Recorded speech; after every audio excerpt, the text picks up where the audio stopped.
In Sweden, there's a study from 1990 that compared preschoolers who spent 5 or fewer hours outside a week to those who spent 6 to 9.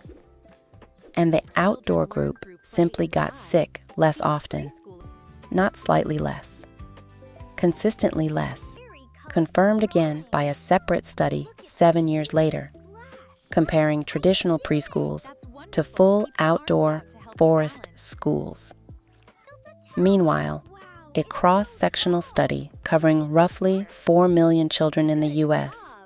found that about half of American preschoolers don't get outdoor playtime on a daily basis at all.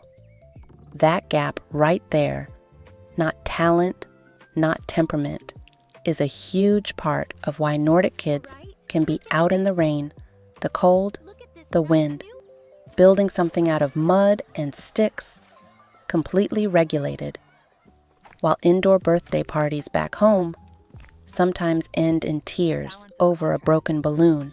Today, I'm showing you exactly what's different, and it has almost nothing to do with the children themselves. Let's start with the part that surprises people most. It's not that Nordic kids are naturally tougher, calmer, or more patient. It's that the entire system around them, clothing, expectations, daily rhythm, removes most of the reasons a meltdown would start in the first place. There's a saying that shows up constantly across Norway, Sweden, and Denmark. There's no such thing as bad weather, only bad clothes. It sounds almost too simple to matter, but once you actually understand what it's doing psychologically, not just practically, it changes how you think about every outdoor struggle you've had with a child. Before I go further, I want to be transparent about what this video is and isn't.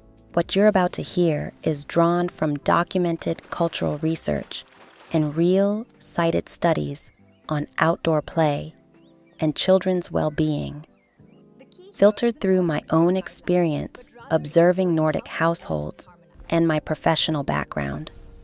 My interpretation of it, offered for education and entertainment, not a substitute for guidance from your child's pediatrician or your own parenting judgment. Think of this as a window into a different system, not a medical instruction manual.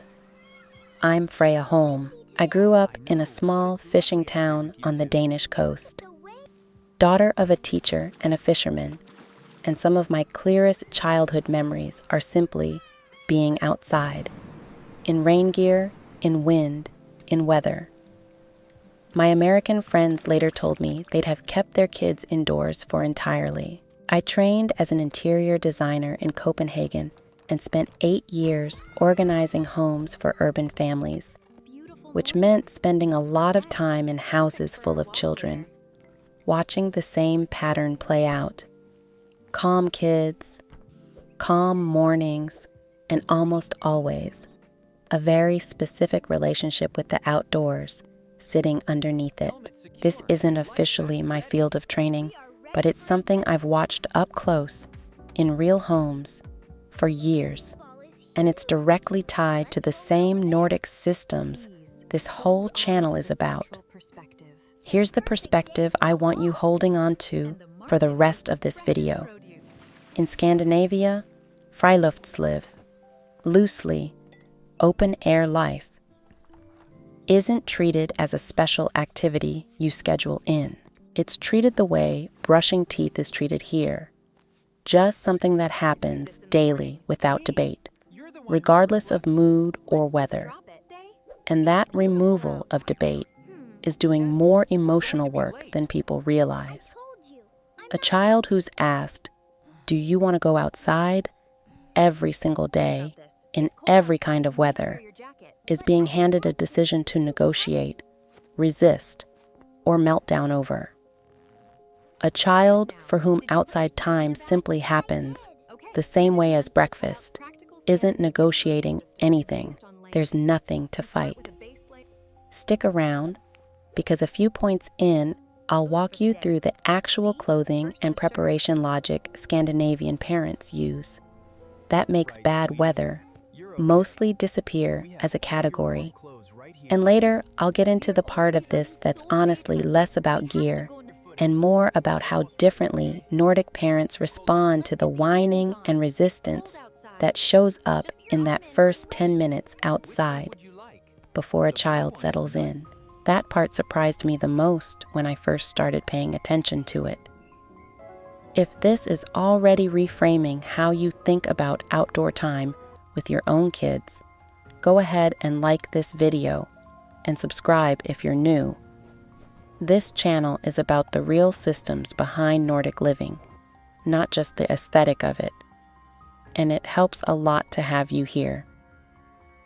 Let's start with the clothing logic, because everything else in this system is built on top of it. Here's the clothing logic, and I want to say up front, if you've ever stood in a doorway already 10 minutes late, wrestling a snowsuit onto a child who's gone completely limp on the floor, you already know how exhausting this part can be. I'm not going to pretend it's effortless. What I can tell you is that Scandinavian parents aren't fighting this battle daily the way it can feel like you are. And the difference isn't patience, it's the system underneath the clothes. The core idea is layering, not bulk. A snug base layer, usually wool because it stays warm even when it gets damp. Then an insulating middle layer. Then a genuinely waterproof and windproof outer shell, with mittens and boots that are allowed to get filthy without anyone panicking about it. That's really the whole secret. Not a magic brand, not an expensive coat, a system where a child can fall in a puddle, sit down in the snow, or get rained on directly, and none of it becomes an emergency, because nothing underneath actually gets cold or wet. When getting dirty, or getting a little wet, stops being a crisis for the parent, it stops registering as a crisis for the child, too. They can feel when you're bracing for disaster, even if you never say it out loud. I know gearing up like this can feel like one more expense, one more thing on a list that's already too long, especially if you're doing it for a child who grows out of everything in 4 months. You don't need a full Scandinavian wardrobe to start. Even just prioritizing one truly waterproof outer layer, the piece that keeps everything else dry underneath, solves most of the problem on its own. Small shift, real difference, without needing to overhaul everything at once. Now, here's the part that I think actually matters more than the clothes, because I know a lot of you watching aren't struggling with gear. You're struggling with what happens the moment you step outside and it starts. The whining. I'm cold. I don't want to. The flop onto the ground 3 steps from the door. If that's familiar, I want you to know that's an incredibly normal, exhausting stretch of parenting, and you're not doing anything wrong by finding it hard. What's different in Scandinavian parenting isn't that this moment doesn't happen. It does. The research and the parents interviewed for the most cited book on this topic are honest about that. What's different is how it gets responded to. There's less urgency to fix the complaint immediately, and less treating the first few minutes of resistance as a sign that the whole outing was a mistake. The response tends to be calm, brief acknowledgement. Yes, it's cold. Let's keep moving. Rather than a long negotiation, a bribe, or turning back inside. Because here's what actually tends to happen consistently. That first stretch of resistance, given about 10 minutes without an escape hatch back indoors, usually resolves on its own once a child gets absorbed in something outside. A puddle, a stick, a hill. The meltdown isn't being prevented through some special calming technique. It's being ridden out, calmly, without the parent's own stress adding fuel to it, and without the option to retreat indoors, making the complaint worth continuing. I want to be honest with you about why this matters beyond just easier outings, because it's not really about the 10 minutes at the door at all. It's about not training a pattern where whining reliably gets you back inside.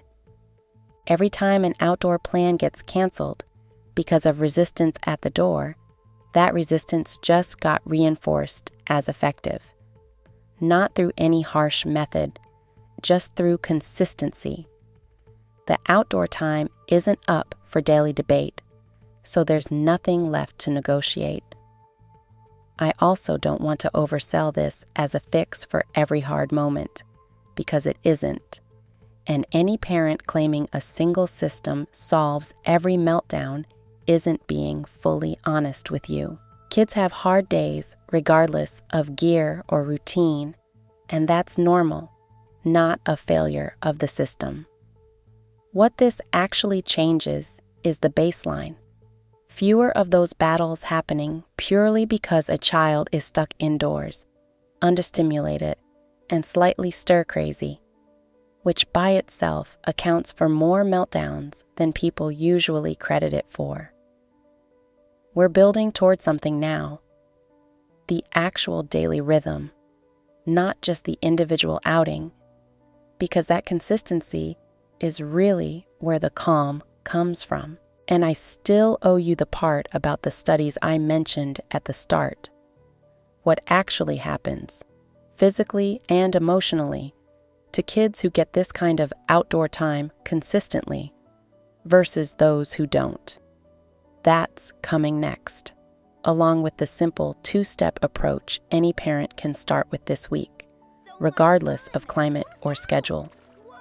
Here's what's actually behind those numbers I opened with, because I don't want to just wave a study at you without context. Swedish researchers back in 1990 compared children who spent 5 or fewer hours outside a week at daycare to those who spent 6 to 9, and found the outdoor group got sick noticeably less often. Not a small difference, a consistent one.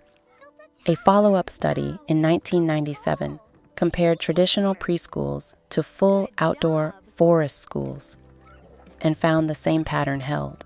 And in the U.S., a study covering roughly 4 million preschoolers found that about half of them simply don't get outdoor time on a daily basis at all. Not because parents don't care, but because the system around them doesn't build it in as automatically as it does in Scandinavia.